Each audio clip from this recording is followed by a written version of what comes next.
Assalamualaikum warahmatullahi wabarakatuh. Innal hamdalillah nahmaduhu wa nasta'inuhu wa nastahdihi wa nastaghfiruh. Wa na'udzu billahi min shururi anfusina wa min sayyiati a'malina. Man yahdihillahu fala mudilla lahu wa man yudlil fala hadiya lahu. Asyhadu an la ilaha illallah wahdahu la syarika lahu. Asyhadu anna sayyidana Muhammadan 'abduhu wa rasuluh. اللهم صل وسلم وبارك على سيدنا محمد الفاتح لما أغلق والخاتم لما سبق ناصر الحق بالحق والهدي إلى صراطك المستقيم صلى الله عليه وعلى آله وأصحابه حق قدره ومقداره العظيم. اللهم نور بالكتاب بصري وأتلق بلساني واشرح بصدري واستعمل به جسدي بحولك وقوتك فإنه لا حول ولا قوة إلا بك سبحانك لا علم لنا إلا ما علمتنا إنك أنت العليم الحكيم ولا حول ولا قوة إلا بالله العلي العظيم.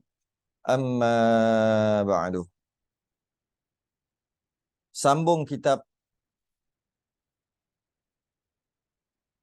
Risalah Tauhid, muka surat 32 Jawi. Muka surat 32 Jawi, 48 Rumi.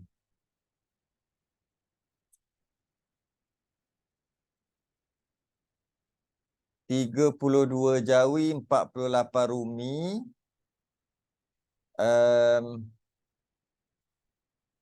Siri yang ke-38. Siri yang ke-38 dah kita ni. Kalau masuk daripada awal tu maknanya dah 38 kali dah. Yang membicarakan tentang ketuhanan 38 kali.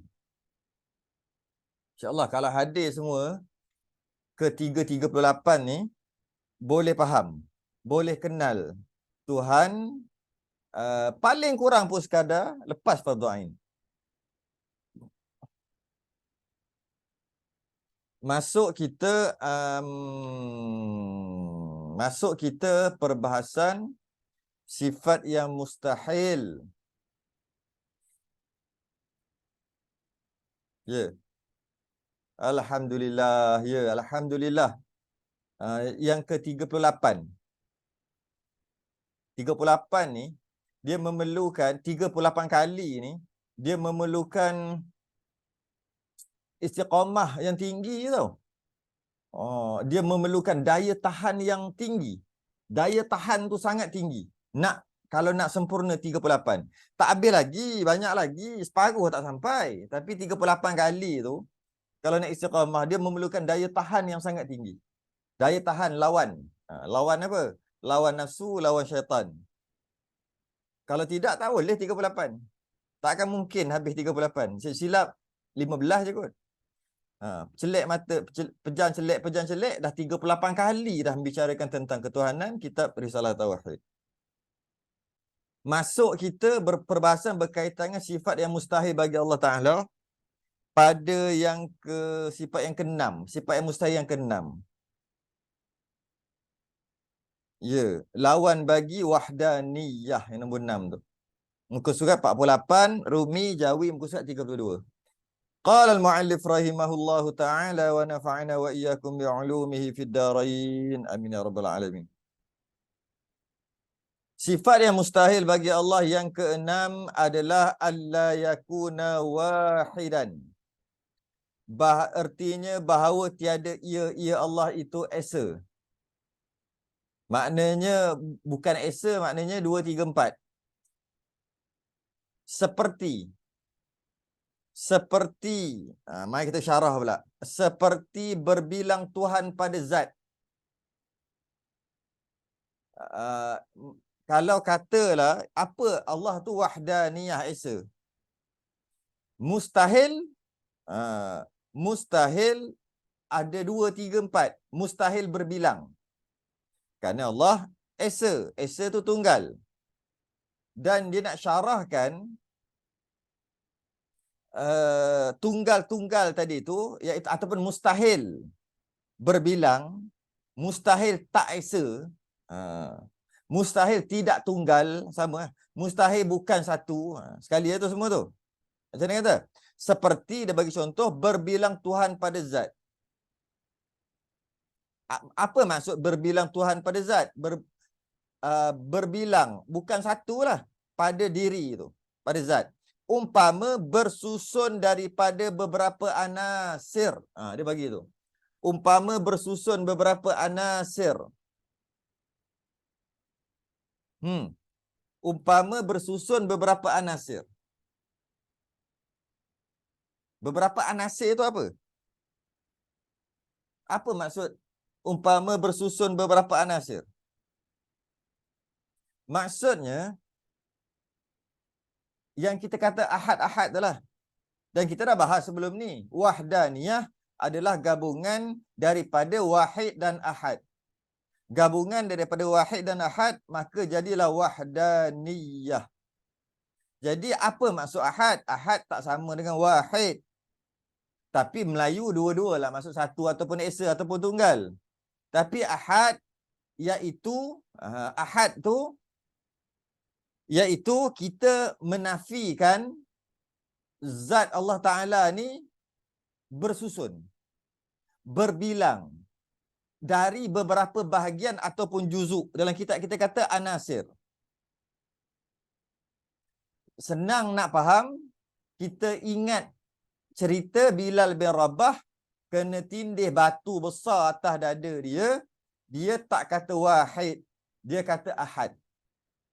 Kenapa Bilal bin Rabah kata ahad? Kenapa tak kata wahid? Sedangkan Allah itu ahad, Allah juga wahid. Kerana disuruh untuk mengatakan Lata dan Uzza itu adalah Tuhan. Kembali kepada agama nenek moyang kamu, wahai Bilal.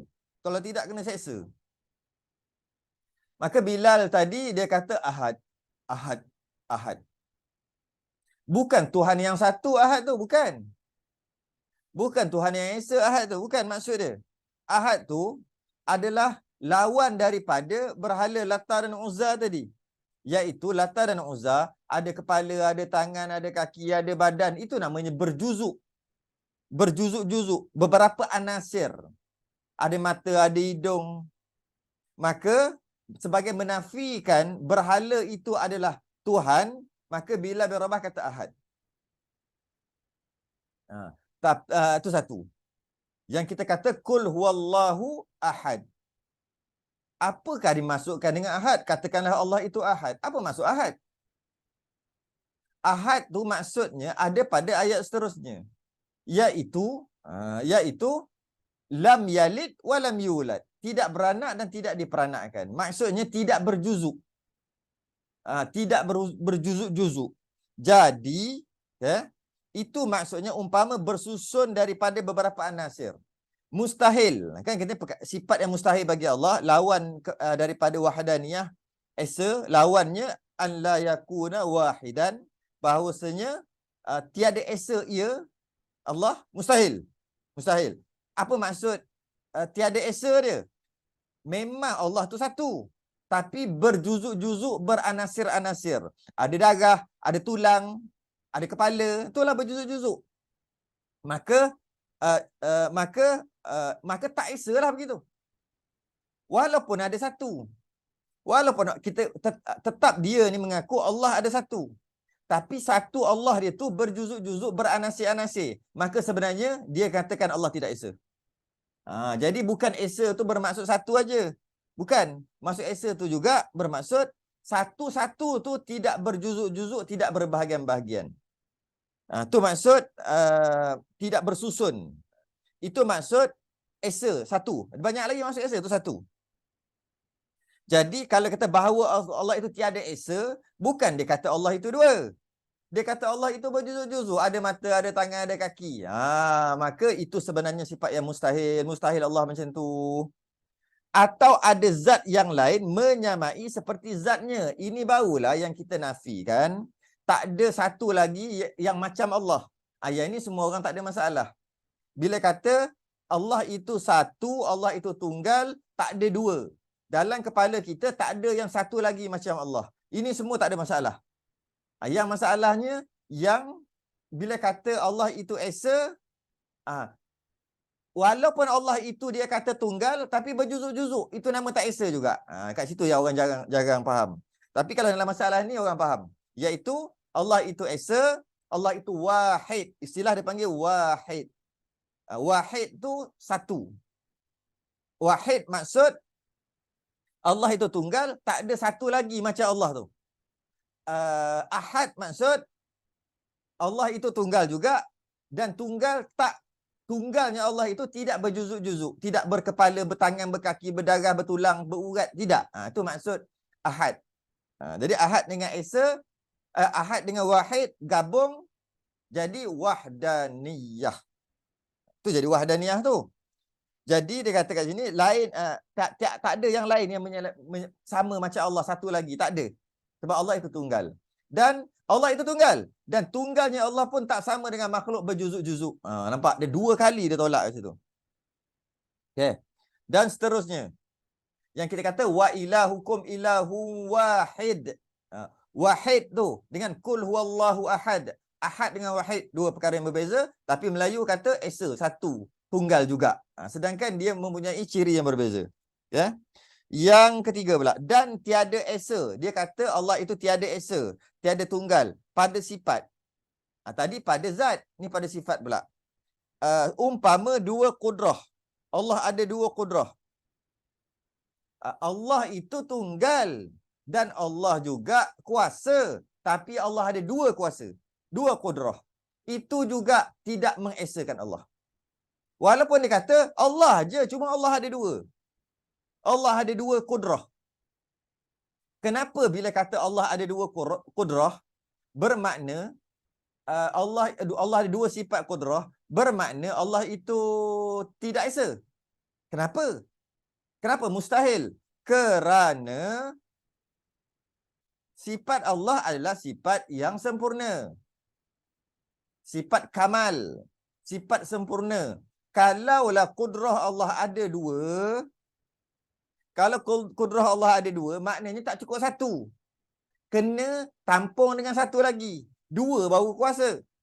Maka tidaklah Allah itu esa. Walaupun Allah saja yang ada dua kuasa tadi. Kerana kuasa Allah itu tidak esa. Sifat kuasa itu tidak tunggal. Sebab memerlukan dua untuk kuasa. Maka Allah ada satu aja esa dari segi sifat, iaitu kudrah. Dengan satu sifat kuasa Allah, sifat kudrah tu telah sempurna segala-galanya. Itu baru kuasa sungguh.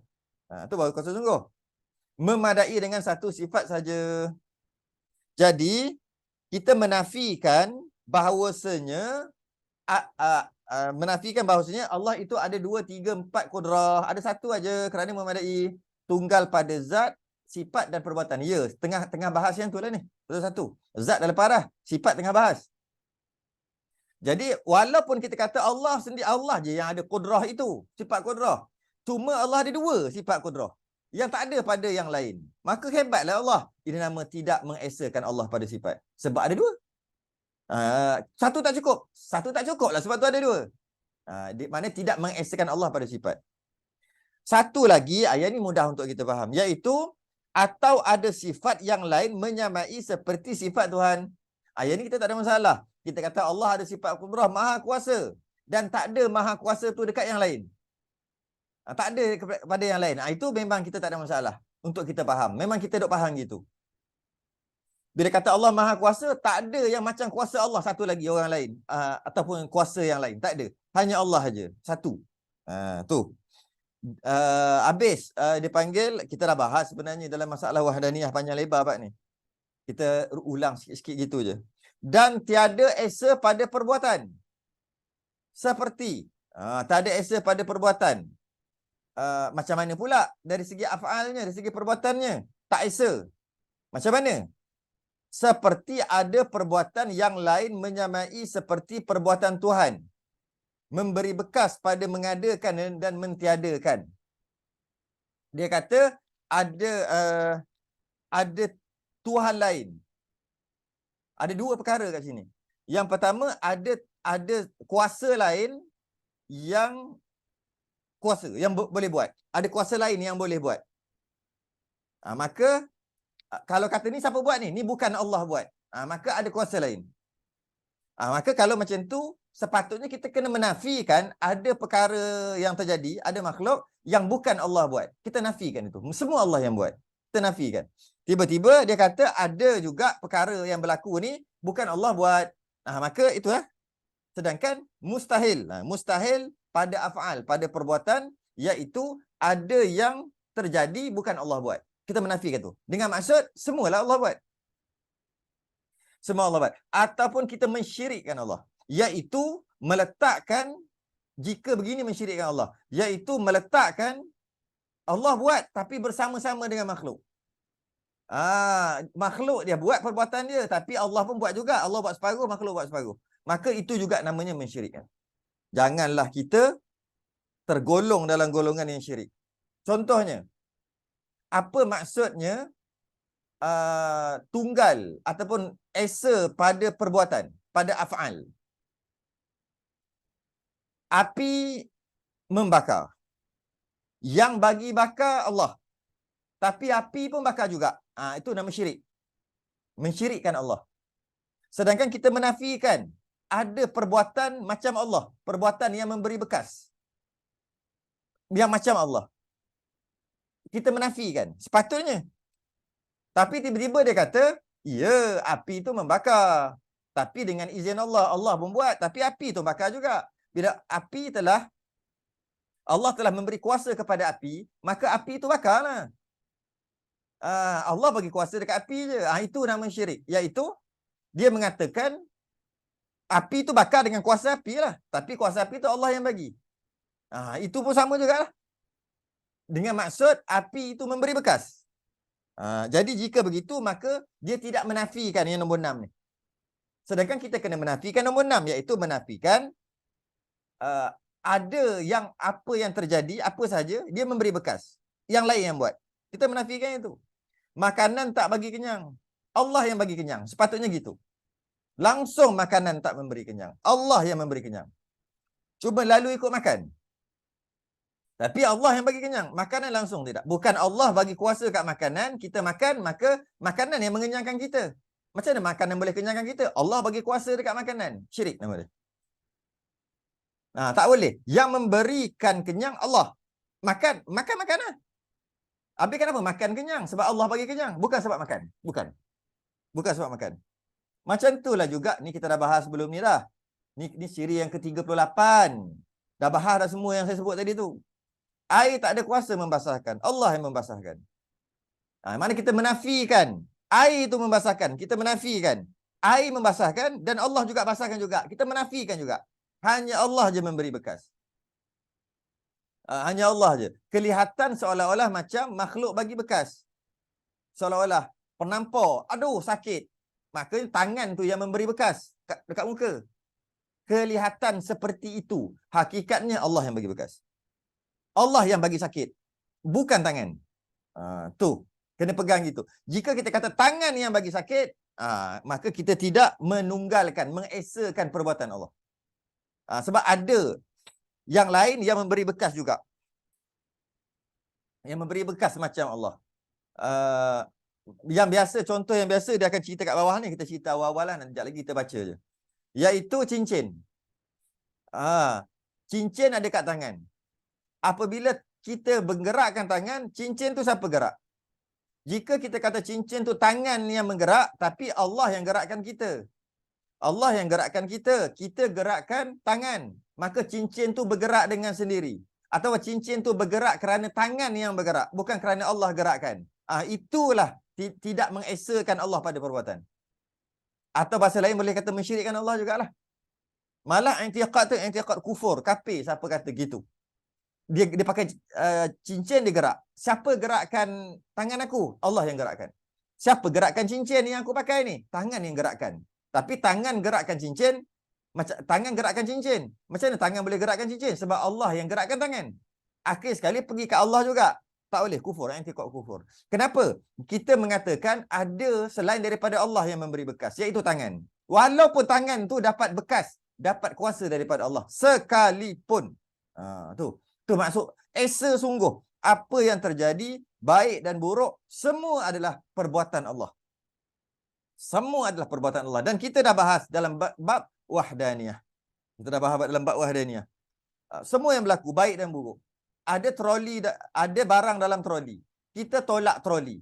Siapa tolak barang yang dalam tu? Yang tolak barang adalah troli. Siapa tolak troli? Yang tolak troli adalah kita. Yang tolak troli itu adalah kita. Siapa gerakkan kita? Yang gerakkan kita tu Allah. Maka kita telah mensyirikkan Allah. Sebab kita kata Allah gerakkan kita aja. Bila Allah gerakkan kita, maka kita yang gerakkan troli. Maka kita telah memberi bekas. Dan bila kita menggerakkan troli, maka troli itu menggerakkan barang dalam tu. Maka kita telah bukan mensyirikkan, menduakan, mentiga, mengempatkan Allah. Sebab kita kata yang gerakkan barang tu bukan Allah. Yang gerakkan barang tu adalah troli. Yang gerakkan troli itu adalah kita. Yang gerakkan kita Allah. Walaupun last sekali kembali kepada Allah, itu namanya syirik. Habis tu siapa? Barang tu Allah gerakkan, troli tu Allah gerakkan, kita pun Allah gerakkan. Semua Allah gerakkan. Semua sekali. Allah yang gerakkan. I'tiqad tu adalah i'tiqad Mu'tazilah. Yang kata i'tiqad Mu'tazilah ni Allah bagi kuasa, Allah bagi kedekat, Allah bagi qudrah dekat kita, kita dah ada, maka kita buat sendiri, kita gerak sendiri, kita yang memberi bekas apa yang kita buat tanpa campur tangan Allah. Allah tak campur tangan dah. Allah dah lepas tangan sebab Allah hanya bagi qudrah, kuasa je. Pandai-pandai kau nak guna. Dan kalau kau menggerakkan, kau buat jahat ke, kau buat apa sekalipun, kau buat sendiri. Aku tak ada kena-mena. Kata Allah. Itu adalah i'tiqad Mu'tazilah. Hakikatnya semua Allah yang gerakkan. Semua Allah yang buat. Semua Allah yang nak. Tu semua tu esa-esa tunggal tu. Habis yang berlaku tu Allah saja yang buat. Kadang-kadang kita nampak perkara itu buruk. Kadang-kadang kita nampak yang jadi itu perkara baik. Kadang-kadang perkara buruk. Macam kematian dan sebagainya kan perkara buruk. Itu kita dah bahas dalam masalah wahdaniyah beberapa bulan lepas. Kau dah ulang balik. Okey, kau dah tak boleh baca kitab pula. Okey. Dia kata esa pada perbuatan seperti ada perbuatan yang lain menyamai seperti perbuatan Tuhan. Memberi bekas pada mengadakan dan mentiadakan. Okey, habis. Yang ketujuh adalah ajzun. Yang ketujuh ajzun. Boleh buat rujukan kitab Durus Samin. Menarik kitab ni. Kitab Syekh Daud Al-Fatani. Buat rujukan lah. Dia panggil apa? Rujukan silang. Durus Samin. Yang ketujuh, ajzun. Seperti lemah Tuhan daripada menjadikan segala mungkinat. Ada yang Allah tak buat. Ini lawan daripada qudrah lah. Lawan daripada qudrah. Lawan daripada qudrah, Allah bersifat qudrah, kuasa. Mustahil ajzun. Mustahil lemah. Mustahil tidak berkuasa. Apa dia? Seperti Tuhan, lemah Tuhan daripada menjadikan segala mungkinat. Perkara yang harus, yang boleh ada, boleh tak ada ni, Allah, semua Allah jadikan. Allah yang jadikan. Semua perkara. Jika kita kata ada yang Allah tak buat, maka lemah. Walaupun satu. Katalah, ada sebiji pasir. Pasir ni halus je. Dalam semua yang ada, semua Allah buat. Cuma pasir sebiji ni je Allah tak buat. Maka Allah lemah. Sampai macam tu sekali. Walaupun sebiji. Kuat juga sebiji je pun lemah. Lemahlah maksudnya. Maka kita kena beriktikad semua Allah yang buat. Semua Allah yang kuasa. Allah yang buat. Dan mustahil lemah. Mustahil ada yang Allah tak buat. Tu. Seperti lemah Tuhan daripada menjadikan segala mungkinat. Lemah. Tuhan tak boleh buat perkara yang mungkinat. Dalam masalah perkara yang mungkinat, perkara yang harus ni, perkara yang mungkin, kita pun dah bahas sebelum ni, iaitu bila ada orang kata, boleh tak Allah buat bini dia? Adakah Allah boleh buat anak dia sendiri? Yang ni susah nak jawab, tapi kita dah bahas panjang lebar dah sebelum ni. Siapa yang tak pernah konteng dah boleh jawab dah. Yang ponteng-ponteng ni yang tak boleh jawab. Boleh tak Allah buat isteri dia? Kalau nak kata Allah tak boleh buat isteri, kan Allah mana ada isteri? Kalau Allah tak boleh buat isteri, maka nanti dia akan kata Allah tu lemah. Kata kuat, kata boleh buat semua. Boleh tak Allah buat anak dia? Boleh tak Allah kahwin? Boleh tak Allah buat satu batu yang besar, besar gila sampai Allah sendiri tak larat pikul? Kan? Sebab tu disebut kat sini, cantik ni. Seperti nombor 7 tu, seperti lemah Tuhan daripada menjadikan segala mungkinat. Dia kata, bukan segala perkara, segala mungkinat. Tu cantik tu. Allah tak, dia kata Allah tak boleh buat perkara mungkinat. Bukan semua perkara, perkara mungkinat aja. Adakah Allah tak boleh buat isterinya? Macam ni. Qudrah, dia ada ta'alluq. Tapi fardu kifayah ni, bukan fardu ain. Ta'alluq. Ta'alluq, tu dah jawab tu. Dia bukan ta'alluq. Qudrah adalah hanya perkara mungkinat sahaja. Dia tak tertakluk kepada perkara wajib dan perkara mustahil. Bukan ta'alluq dia. Jadi, kalau kata Allah tak buat anak dia, maka Allah lemah, tidak. Kerana anak adalah mustahil bagi Allah. Maka itu bukan takluk. Macam biasa saya bagi contoh apa? Meja ni tak elok, lemah. Meja ni lemah. Kerana tak boleh makan nasi. Kita kata tak kena cakap gitu. Sebab makan tu bukan takluk meja. Kalau nak kata meja ni kuat atau lemah, kena test, duduk, pijak, lompat. Kalau tak patah, kita kata lemah, meja ni kuat kerana tak patah. Kena kuat, kukuh. Itu dia punya takluk. Tapi kalau kata, meja kau lemah, meja kau tak elok meja kau tak elok, lemah, tak bagus. Kenapa pula tak bagus? Sebab dia tak boleh berjalan. Mana boleh kita kata sesuatu yang bukan takluknya tak boleh buat, lepas tu kita kata lemah? Mana boleh gitu? Kita nak kata meja ni tak elok sebab dia tak boleh berjalan. Mana boleh? Bukan jenis meja ni berjalan. Bukan jenis meja ni makan nasi. Tiba-tiba dia kerana perkara itu mustahil bagi meja. Maka tak bolehlah kita kata meja ni elok atau tidak kerana dia tak boleh makan nasi. Sebab bukan takluk dia. Tu bukan hubung kait dia. Nak kata meja ni kuasa, kuat, kukuh, test lah tengok kayu dia kuat ke tidak. Begitulah. Qudrah, takluk dia hanya perkara mungkin. Perkara yang boleh ada, boleh tak ada. Perkara yang wajib dan perkara yang mustahil bukan takluk qudrah. Itu fardu kifayah. Dan kita pernah bahas sebelum ni. Tak faham itu tak apa. Betul fardu kifayah, bukan fardu ain. Yang ke-8, karahiyah. Yang ke-8, karahiyah.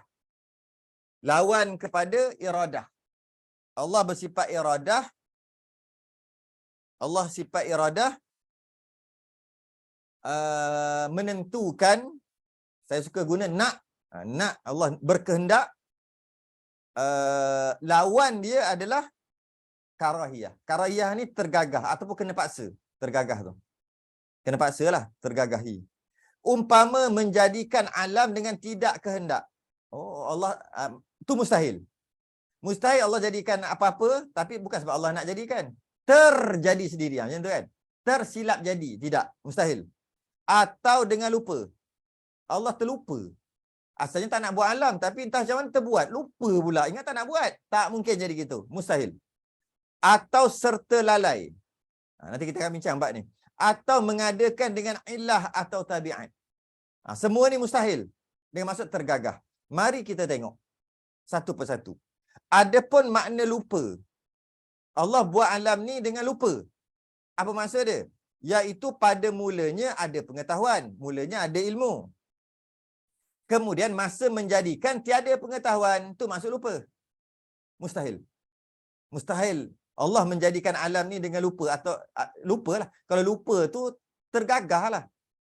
Dia lawan iradah ni buat tanpa ada tekanan.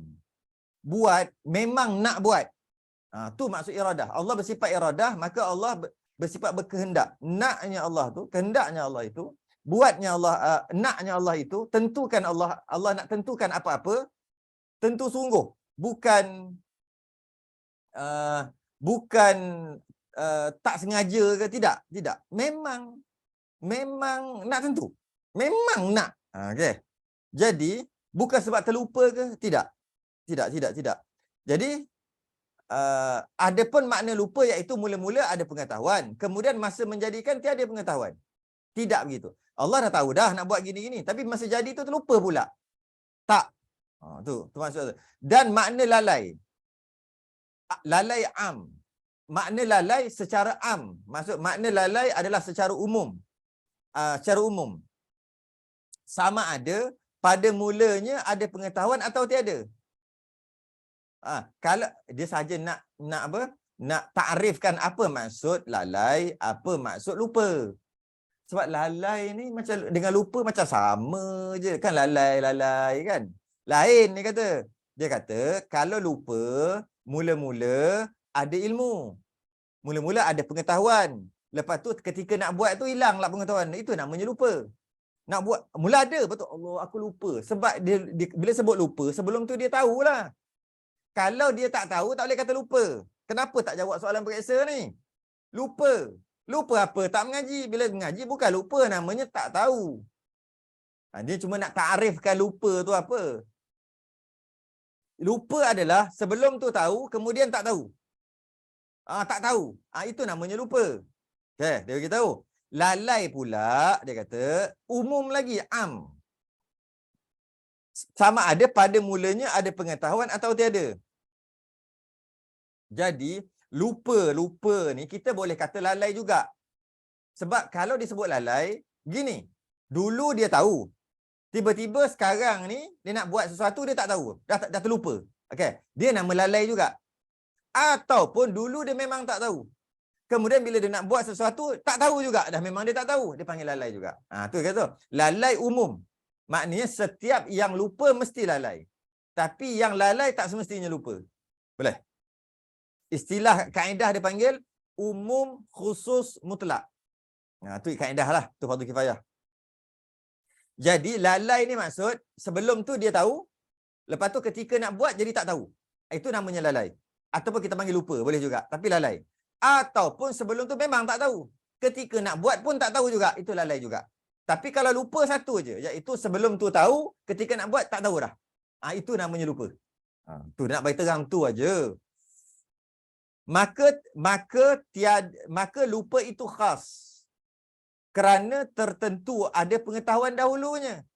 Lupa-lupa tu khusus, khas. Iaitu sebelum tu tahu, masa nak buat jadi tak tahu. Itu namanya lupa. Dan lalai itu am. Lalai itu lebih umum. Sama ada pengetahuan, dia tahu dahulu, sebelum tu dia tahu, kemudian dia tak tahu. Ataupun sebelum tu dia memang tak tahu, masa nak buat pun tak tahu juga.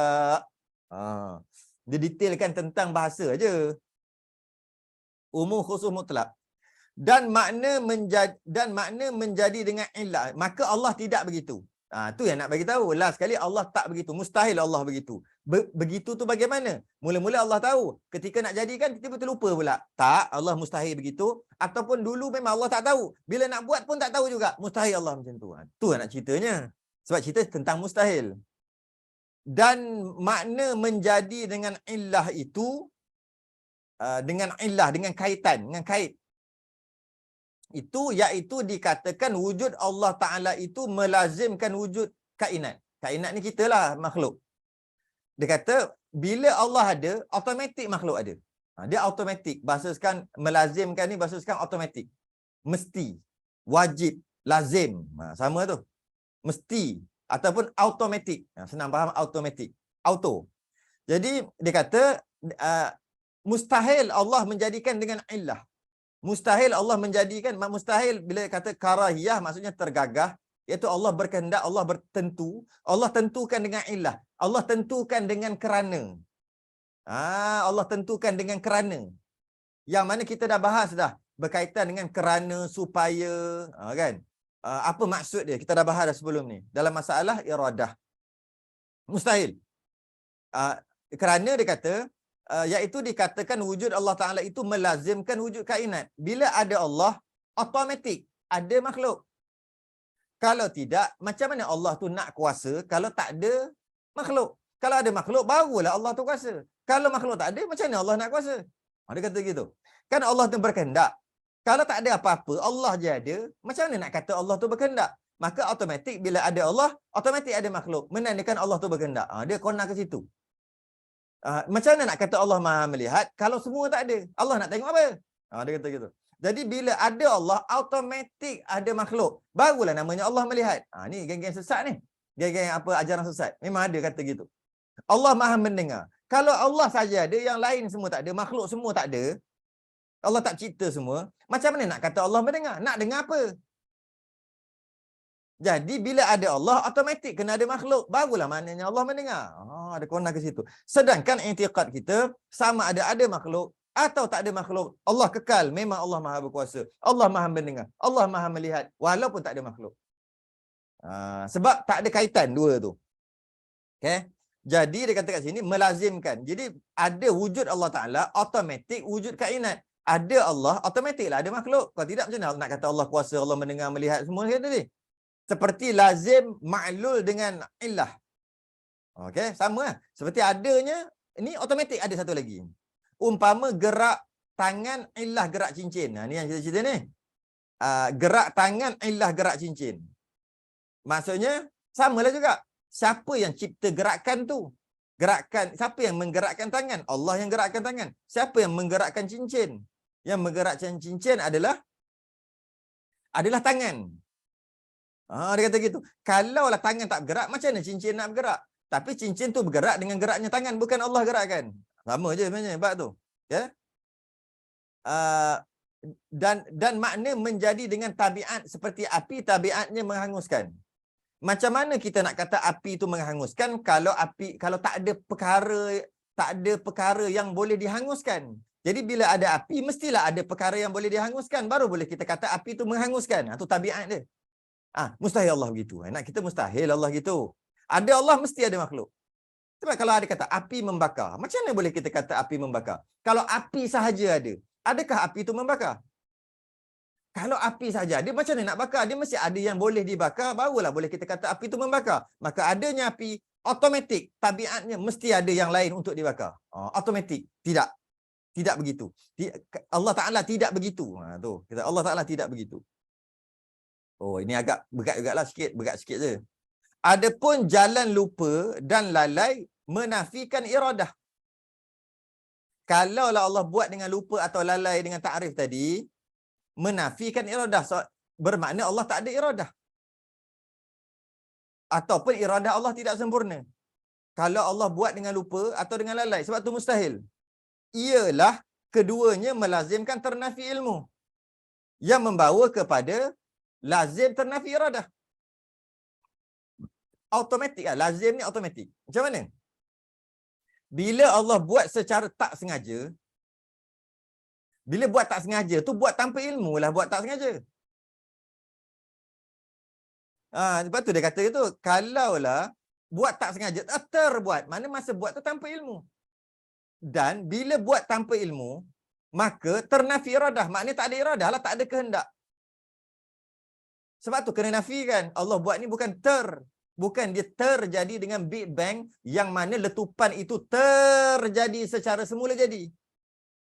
Macam sains cakap, meletup, pum. Maka secara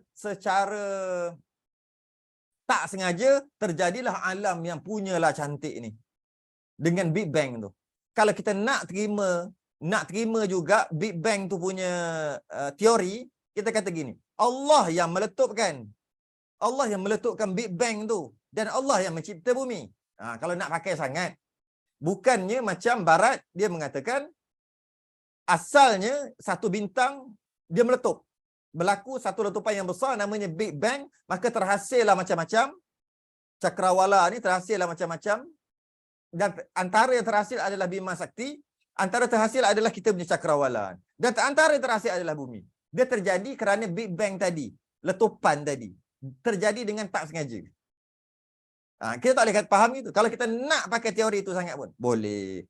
Allah yang letupkan. Kerana Allah yang jadikan. Dengan secara begitulah, cara tersusun. Macam mana Allah yang jadikan pokok daripada biji benih. Kita tanam benih. Allah yang tumbuhkan. Walaupun kita nampak macam Benih tu yang tumbuhkan kan? Benih tu tanah yang tumbuhkan, air yang tumbuhkan. Tapi hakikatnya Allah. Begitulah. Allah jadikan, kemudian Allah letupkan, maka jadilah bumi. Nak kata gitu tak apa. Tapi jangan kata semula jadi. Secara tak sengaja. Menafikan iradah Allah, menafikan ilmu Allah. Nampak macam simple-simple je bab sains tu. Dia kena mengena nak akidah. Kerana iradah menyahaja pada menentu.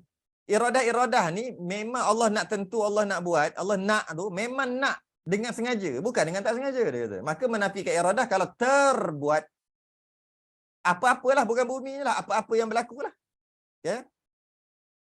Menentukan setengah yang harus, atas yang mungkin, dan menyahaja daripada yang jahil itu mustahil. Mana boleh sengaja buat tapi jahil, mustahil. Kata. Dan atas jalan illah atau tabiat itu menafikan iradah juga. Bila ada yang macam dia bagi contoh, ada Allah, ada makhluk, seperti ada api automatik membakar tadi tu. Kerana jika dikatakan adanya alam ini dengan illah atau tabiat, jika kita kata Allah, jika kata alam ni ada dengan tabiat, dengan maksud, dengan tabiat dengan maksud, dia jadi sendiri. Semula jadilah, dia jadi sendiri. Ataupun dengan lazim malzum, iaitu adanya Allah automatik ada makhluk. Sekali. Ataupun kita kata, ataupun dia mengatakan jadi secara semula jadi. Ianya terjadi. Makhluk ni, alam ni jadi secara semula jadi. Jika kita kata begitu, sedangkan mustahil. Ya? Niscaya alam qadim juga. Niscaya alam tu qadim lah sebab adanya Allah, automatik ada makhluk. Bila ada Allah automatik ada makhluk, Allah itu qadim, makhluk tu jadi qadim jugalah. Tidak ada permulaan. Dia kena situ. Ketika itu iaitu qadim juga. Ketika itu adanya tiada dapat diqasadkan yang demikian terbit tahsilul hasil. Kalau macam tu punya fikir, tak boleh nak fikir. Takkanlah makhluk ni adalah qadim. Satu, alam ni adalah qadim. Tak boleh fikir, tak logik. Sebab apa kita tak boleh kata alam ni qadim? Jadi tak logik. Sebab dia tahsilul hasil. Terbit tahsilul hasil. Tahsilul hasil ni menghasilkan perkara yang sudah terhasil. Buat perkara yang dah ada. Cipta perkara yang telah tercipta. Mustahil kan? Dah cipta, nak cipta apa lagi? Contohnya, dia kata adanya Allah automatik. Adanya alam. Jadi alam ni siapa cipta? Allah yang cipta. Sebab semua Allah ciptakan. Maka alam ni Allah yang cipta dengan iradah Allah. Allah yang nak alam ni ada. Allah nak alam ni apa? Alam ni terjadi kerana Allah ada. Jadi seolah-olah kalau kata Allah yang menjadikan alam ni, sedangkan dia kata alam ni ada kerana adanya Allah. Lepas tu dia kata Allah yang jadikan alam, maka tahsilul hasil. Allah nak jadikan alam apa? Alam dah memang ada. Itu yang dia bagi tahsilul hasil. Tahsilul hasil tu. Berat juga, nampak macam ringan pun. Yang ke-9. Jahlun. Lawan ilmu. Allah bersifat ilmu, lawannya mustahil, jahil. Artinya tiada mengetahui. Tak tahu, jahil lah. Seperti dikatakan Tuhan tiada mempunyai pengetahuan sama sekali. Tuhan tak tahu. Atau seumpamanya, atau dia kata bukan Tuhan tak tahu semua, Tuhan tahu sikit. Contoh. Tuhan tahu tak esok nak jadi apa? Tuhan tahu tak siapa masuk neraka, siapa masuk syurga? Tahulah. Kalau kita fikir pakai otak, macam mana Allah nak tahu? Allah suruh kita buat baik, jangan buat jahat. Patuh pada perintah dan jangan buat larangan. Sampai mati. Kemudian dia akan timbang dan akan dimasukkan ke dalam syurga atau neraka bergantung kepada amalan tadi. Itu suruhan. Sekarang kita tak mati lagi. Sekarang akan datang, kita tak tahu lagi buat apa. Jadi, dan belum timbang lagi. Dan kita ada nyawa lagi. Jadi macam mana Allah boleh tahu apa yang kita ni syurga ke neraka? Apa yang akan terjadi akan datang? Macam mana Allah boleh tahu sedangkan kita tak buat lagi? Lepas kita buat, barulah Allah tahu. Dia pakai akal dia gitu. Jika dia beriktikad macam tu, maka dia telah mengiktikad Allah itu tak tahu ataupun jahil. Sedangkan Allah tahu. Malah Siapa masuk syurga, masuk neraka pun Allah dah tahu. Bukan Allah tahu aja. Allah yang nak. Allah yang tentukan siapa syurga neraka. Sekarang ni dah tentukan. Bukan sekarang, sejak azali lagi Allah telah tentukan. Habis tu buat apa kita nak ibadah? Kita dah bahas dah sebelum ni berkaitan dengan perkara tu kan. Buat apa kita ibadah? Sebab kita dah tentukan, Allah dah tentukan syurga ke neraka. Kita dah bahas pada perbahasan qudrah iradah. Panjang lebar kita bahas bab tu kan. Taklah ulang balik. Boleh tengok rakaman lepas kat YouTube. Jadi tak boleh kata Allah tak tahu. Allah semua tahu. Allah semua tahu.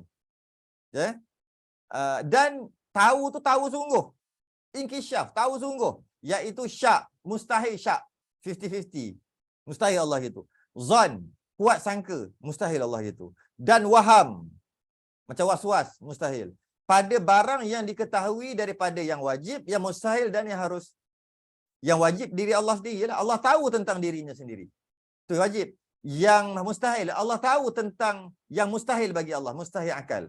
Allah tahu dia tak ada anak. Allah tahu dia tak ada isteri. Allah tahu tak ada yang macam dia. Tak ada yang sekufu macam dia. Semua Allah tahu tentang yang mustahil. Dan yang harus, kita semua ni haruslah Allah tahu. Semua, segala-galanya. Dan tidak terkait dengan masa. Ini cuma ulangan je sebenarnya ni. Kita dah bahas sebelum ni. Yang ke-10, maut. Allah bersifat hayah, hidup. Lawannya mustahil, maut. Artinya mati. Seperti dikatakan Tuhan hidup dengan bernyawa atau bersusun daripada anasir yang 4. Kalau kata pertama, bila kita kata Allah tu hidup, mustahil mati. Mati mata, mati. Hilang, binasa. Satu. Dan termasuk juga, bila kita kata Allah begini pun dinamakan Allah itu mati juga. Iaitu, Allah bersusun daripada anasir. Walaupun kita kata Allah hidup. Allah hidup. Tapi Allah hidup itu bersusun daripada beberapa anasir. Apa anasir tu? Api, air, tanah, angin. Maka sebenarnya kita kata Allah mati. Jangan kata gitu. Jangan kata gitu. Seseorang yang mengatakan Allah itu terhasil daripada api, air, tanah, angin. Mana-mana. Maka sebenarnya dia mengatakan Allah itu mati. Walaupun dia kata Allah itu hidup. Itu maksud mati. Satu lagi mati memang binasa lah, mati yang kita faham. Begitu juga dia kata ni, atau hidupnya berkehendak kepada makan dan minum. Tuhan ni perlu makan untuk hidup. Perlu minum untuk hidup. Maka dia telah meletakkan Allah itu mati. Walaupun dia kata Allah hidup, cuma Allah perlu makan aja. Itu dah mati dah tu kira tu. Jadi matinya Allah, mustahilnya mati Allah, tak samanya mati kita. Tak sama mati makhluk. Mati makhluk, kalau makan, hidup-hidup lah. Tapi perlu makan. Perlu makan. Maka namanya hidup. Allah tidak. Bagi Tuhan, jika dia nak hidup, perlu makan, mati dah tu. Maka hidup sungguh lah. Maha hidup. Maha hidup. Yang ke-11. Samamun. Artinya tuli. Allah maha mendengar. Mustahil tuli. Seperti dikatakan Tuhan mendengar dengan alat lubang telinga. Kita kalau pekak tak dengar. Itu pekak. Tuli, tak dengar. Itu makhluk. Tapi kalau kita dengar tapi pakai gegendang, kita nama mendengar. Tapi bagi Tuhan, bagi sifat ketuhanan, sesiapa yang mengatakan Allah dengar tapi pakai lubang telinga, itu menandakan dia mengatakan Allah itu tuli. Nampak? Tak sama standard makhluk dengan standard Tuhan. Standard makhluk dengar dengan lubang telinga dengan gegendang. Okey, dia namanya mendengar. Tak mendengar dengan gegendang, namanya pekak, tuli. Tapi standard Tuhan, mendengar dengan lubang telinga, pekak dah. Pekak dah standard dia. Sama macam mati tadi lah. Hidupnya Tuhan dengan unsur api, air, angin, tanah. Maka itu nama mati dah, standard Tuhan. Standard kita hidup dengan 4 unsur api, air, tanah, angin. Maka namanya hidup. Nampak? Kita punya standard tak sama dengan Tuhan. Sebab kita bukan Tuhan. Tuhan lain standard dia. Ya? Macam tu juga mendengar. Atau ia mendengar pada yang hampir tetapi tiada mendengar pada yang jauh. Yang dekat dengar, yang jauh tak dengar. Kita ni makhluk yang dekat dengar, yang jauh tak dengar, namanya kita dengar. Kita mendengar, kita tak pekak. Kerana kita dengar yang dekat, jauh kita tak dengar, kita nama mendengar. Tapi standard Tuhan, dekat dengar, jauh tak dengar, pekak. Tuli. Standard Tuhan tu. Ya? Atau ia mendengar pada yang bersuara sahaja. Kita kalau yang berbunyi-bunyi kita dengar, maknanya kita tak pekak. Tapi bunyi kalau kita tak dengar, apa bunyi-bunyian, maknanya kita pekak. Itu standard makhluk. Standard Tuhan, jika dia hanya mendengar perkara yang bunyi saja, maka pekak dah. Habis itu dia dengar macam mana? Dia dengar perkara yang berbunyi dan perkara yang tak berbunyi pun dia dengar. Contohnya dinding ni. Meja ni. Ni. Kitab ni tak bunyi. Mana ada bunyi? Kita tak dengar.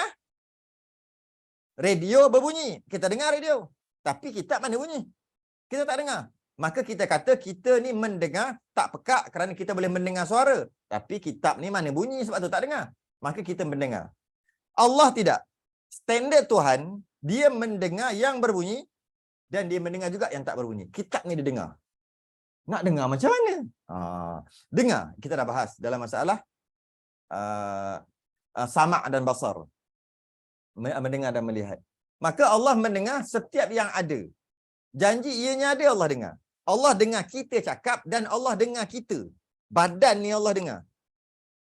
Tuhan dengar. Sebab tu dia kata kat sini, atau ia mendengar pada yang bersuara sahaja, maka tulilah dia. Siapa kata gitu? Mustahil Allah tuli. Iaitu mustahil Allah dengar yang berbunyi sahaja. Allah dengar. Janji ianya ada, perkara yang maujudat, perkara yang ada, Allah dengar. Kita je makhluk dengar hanya yang ada bunyi. Yang ke-12, Amar. Pukul apa dah? Okey. Sikit lagi. Kita habiskan je terus.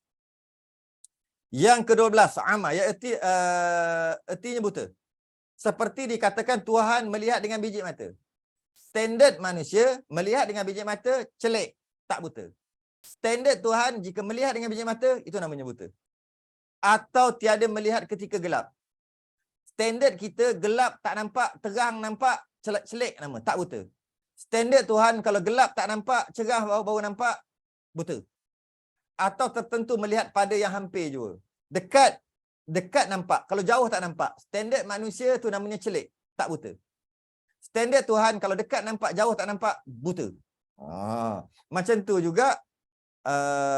Okey, habis dah 12. Yang 13. Al-bakamu. Artinya kelu, bisu. Bisu. Seperti dikatakan ia berkata-kata dengan berhuruf. Ini. Makhluk bila bercakap-cakap bunyi keluar huruf, bunyi suara macam duk bercakap ni. Makhluk kalau boleh bunyi macam ni, namanya tidak bisu. Berkata-kata dengan maksud tidak bisu. Standard Tuhan kalau bercakap macam ni, bisu. Bersuara. Standard manusia jika bersuara, maknanya tak bisu. Standard Tuhan jika bersuara, itulah bisu. Berlidah. Kalau ada lidah baru boleh bercakap. Standard makhluk, itulah tak bisu. Standard Tuhan kalau pakai lidah untuk bercakap, bisu. Atau dahulu kemudian. Ataupun ada dulu. Macam kita bercakap, ada awal, ada akhir. Ayat tu nak habis dalam masa 3 saat. Ada awal, ada akhir. Kita kalau ada awal, ada akhir bercakap, itulah namanya tak bisu. Tapi kalau Tuhan ada awal, ada akhir bercakap tu, berkata-kata tu, maka itulah bisu. Okay? Sebagaimana yang baru kita makhluk berkata-kata. Maka Allah berkata-kata, Allah tidak ada suara, tidak bersusun, tidak berhuruf. Dan kita dah bahas tentang kalam, maksud. Yang ada, lepas kita bahas bab kalam tu yang terakhir tu, sifat ma'ani yang terakhir. Panjang lebar kita bahas bab kalam. Memang hari tu, malam tu puas hati sifat kalam. Sampai ada yang kata, puas hati yang ini, faham sungguh sifat kalam tu. Apa maksud? Iaitu maksudnya pemberitahuan yang Allah nak bagi tahu kita. Tanpa bersuara. Sebab kalau bersuara, maka Allah itu bisu sebenarnya. Maka mustahil Allah bersuara. Mustahil Allah berkata-kata dengan bersuara. Kalau bersuara pun, Allah cipta suara. Maka Allah cipta suara, maka bunyilah. Yang bunyi itu adalah Allah cipta suara. Bukan Allah punya suara. Kalau Allah bersuara dengan berkata-kata, ada awal, ada akhir, itu menandakan bisu. Kalau langsung tak boleh berkata-kata, lagilah bisu. Okay. Kemudian habis dah yang fardu ain yang mustahil, masuk kita yang ni ulangannya balik. Iaitu kaunuhu ajizan, iaitu keadaannya yang lemah daripada menjadikan mungkin. Bila Allah itu bersifat, bila mustahil Allah itu bersifat dengan kudrah, bukan. Mustahil Allah itu bersifat dengan ajzun. Betul? Ajzun iaitu lemah. Mustahil Allah itu lemah. Maka hal keadaannya Allah yang lemah daripada menjadikan mungkin, mustahil jugalah. Bila Allah itu mustahil ada sifat lemah, mustahillah Allah itu lemah. Jika mustahil Allah itu ada sifat lemah, maknanya mustahillah keadaan Allah itu lemah. Sebenarnya sama je. Bila kita bahas sifat ma'ni dengan ma'nawiyah, fardhu ainnya sama je sebenarnya. Kaunuhu karihan, iaitu keadaan yang tidak mahu, tidak hendak kepada sesuatu kejadian.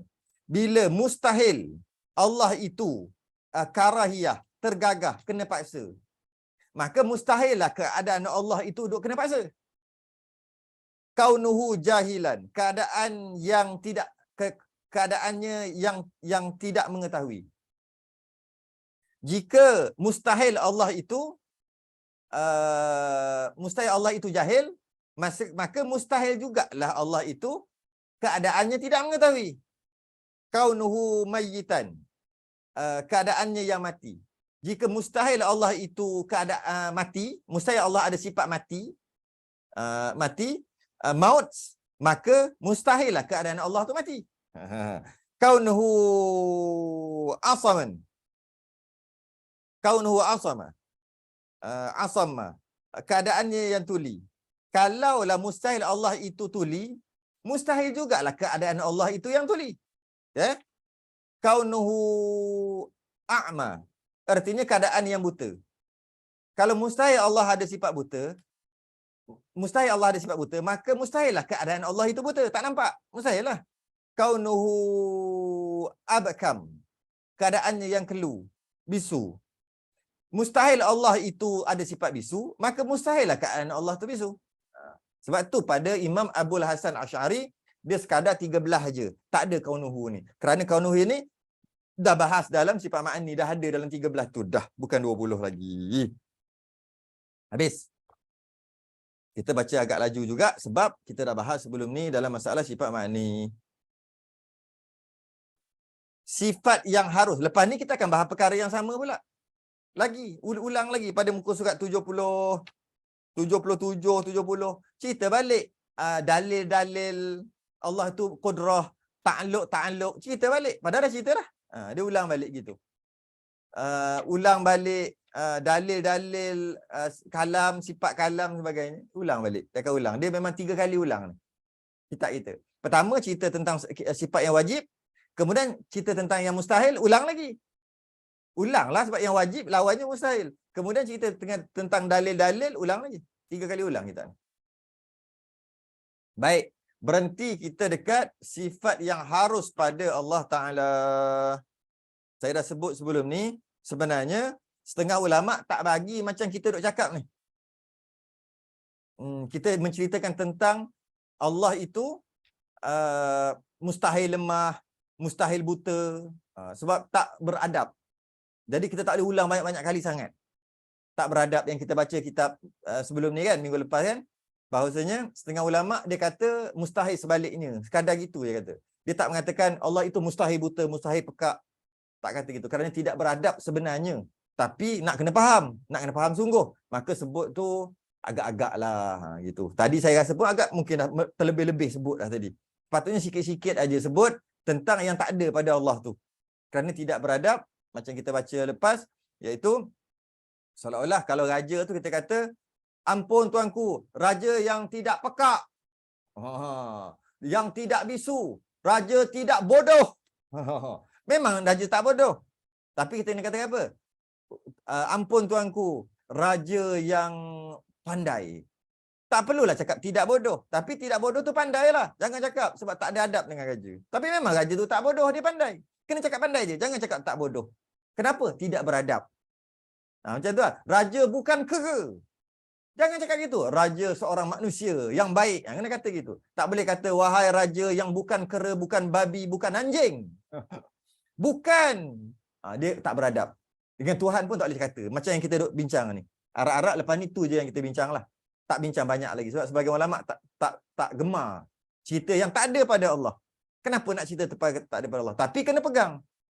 Kena pegang. Takut-takut tersalah faham. Kena sebut juga. Jadi pandai-pandailah timbang-timbangkan. Sifat yang harus pada Allah Ta'ala, satu muka, sikit aja ni.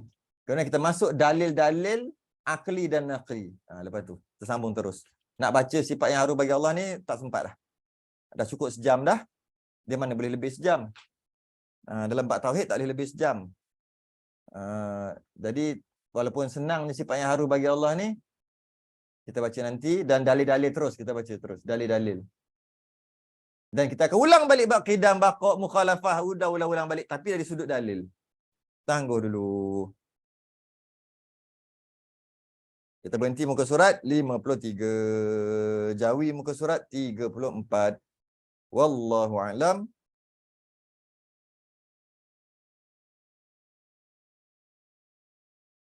Selain tasbih kafarah dan suratuna subhanakallahumma wa bihamdika. للذين آمنوا وعملوا الصالحات وتواصوا بالحق وتواصوا بالصبر. Assalamualaikum warahmatullahi wabarakatuh. Rakaman yang ke-38 hari ini akan ada pada YouTube. Boleh cari dekat YouTube. Rakaman yang ke-38 pada hari ini.